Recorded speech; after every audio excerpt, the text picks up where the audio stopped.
Hello friends, welcome back to SSB Crack Exams. In today's session, we are going to get some information on medicals post SSB. We are aware that medicals are of two types, general medicals and surgical medicals. General medicals act as screening for surgical medicals. So before we move ahead, let me tell you, there are two types of rejections in medicals. One is temporary and other one is permanent. So somebody who is permanently rejected cannot join defense services. However, if you are temporarily rejected, then you will get some time to work upon your problem and then come back for the assessment of your condition, and then you might be given a fit. Through NDA, candidates get commissioned in IAF, Army and Navy. Your medicals will be conducted at respective hospitals pertaining to your region and SSB centers. So you have different SSB centers for Army, Navy and Air Force. So basing upon your SSB board, you will be given the medical center which is close by to your SSB board. The initial board is conducted at the designated hospital. Series of medical tests are conducted to check your medical fitness thoroughly.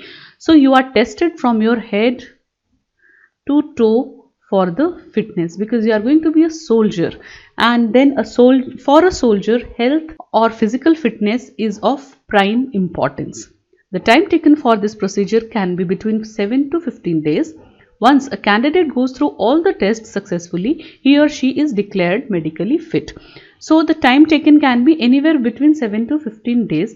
Your medicals can be completed within 5 days also, and it might get extended to 15 days basing upon your medical condition, the tests that are to be taken and the availability of the doctors. With respect to the medical standards, he may be declared permanent or temporary unfit. So basing upon the results of all the tests, your fitness is assessed. So you may be fit, unfit, permanent unfit or temporary unfit.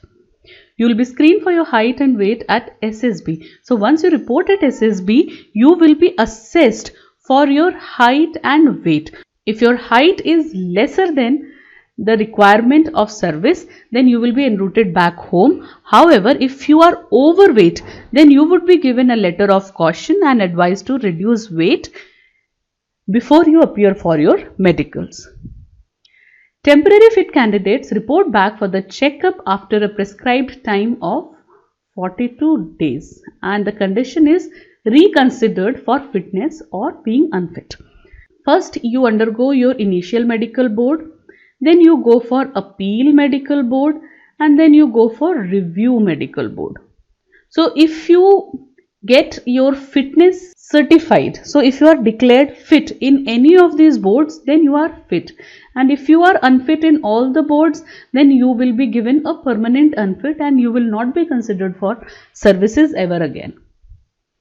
The basic requirement of medical fitness are essentially same for all branches except for the air crew. The physical requirements for air crew are much more stringent as compared to other branches, for the simple reason that air crew has to undergo severe conditions of mental and physical nature. A candidate will not be assessed physically fit unless the examination as a whole shows that he is physically and mentally capable of withstanding severe physical and mental strain for prolonged periods in any climate in any part of the world. You will not be given a fit unless you are assessed fit completely, because as a soldier you might get posted in any terrain, any altitude or any situation, and you must be able to withstand any kind of situation for a prolonged period. Therefore, unless you are fit in all parameters, you will not be considered fit for services. The medical standards spelled out to pertain to initial medical standards. So what happens? The medicals that you have cleared after SSB are good or valid only for your entry in academy. So during your training, if you suffer any injury or disease, then you will be sent back for reassessment of your condition, and basing upon the condition, you might get restreamed, that is, You might be sent to a different branch or you might be sent back home. The residual effect of fractures, old injuries are to be assessed for any functional limitations.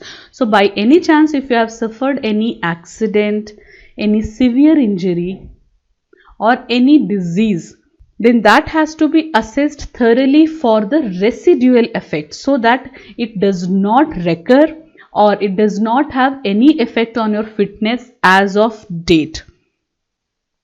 Cases of old fractures of spine are unfit. So if you have suffered spine injury, then you are unfit. Any residual deformity of spine or compression of vertebra will be cause for rejection. So if your spine is not in the right shape or there is any issue with your vertebrae, then also you are permanently rejected. A candidate who has undergone an abdominal operation involving extensive surgery, intervention or partial or total excision of any organ is unsuitable for flying duties. So if you have undergone any abdominal surgery, then you will not be considered for flying duties. However, you might be considered for other branches. The chest should be well proportioned and well developed with a minimum range of expansion of 5 centimeters. So when you inhale and exhale, lungs should expand at least for 5 centimeters. Then only you will be eligible for the services. Height, sitting height, leg length and thigh length. The minimum height for entry in ground duties is 157.5 centimeters. However, people from certain regions are given certain exemptions, like Gorkhas and individuals belonging to northeastern region of India or hilly regions of Uttarakhand are given an exception of 5 centimeters. People from Lakshadweep are given an exemption of 2 centimeters. Minimum height for flying branch will be 162.5 centimeters. Acceptable measurements of leg length, thigh length and sitting height for aircrew are as follows. So sitting height should be anywhere between 81.5 to 96 centimeters.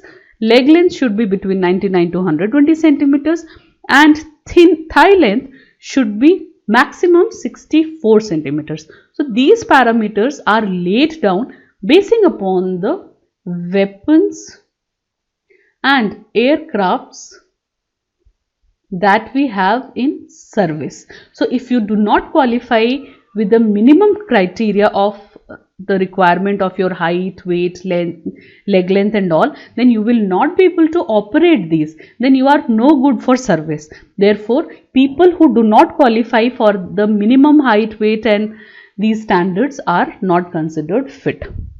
So the height weight standards for males.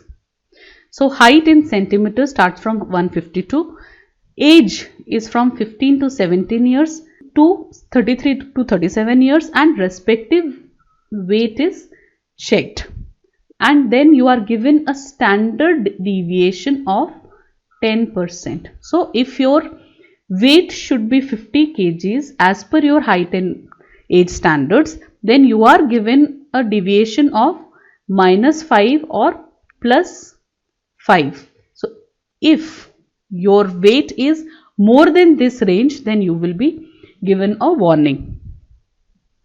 Visual standards should be 6 by 6 for flying branch and from 6 by 9 to 6 by 18 are considered for other branches.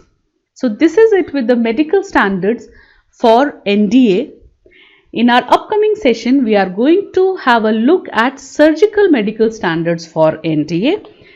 Till then, you can log on to our website and download our mobile app to subscribe to NDA exam course for detailed video lessons, quizzes, practice tests, study materials and so on. Keep your motivation high and stay inspired. Jai Hind.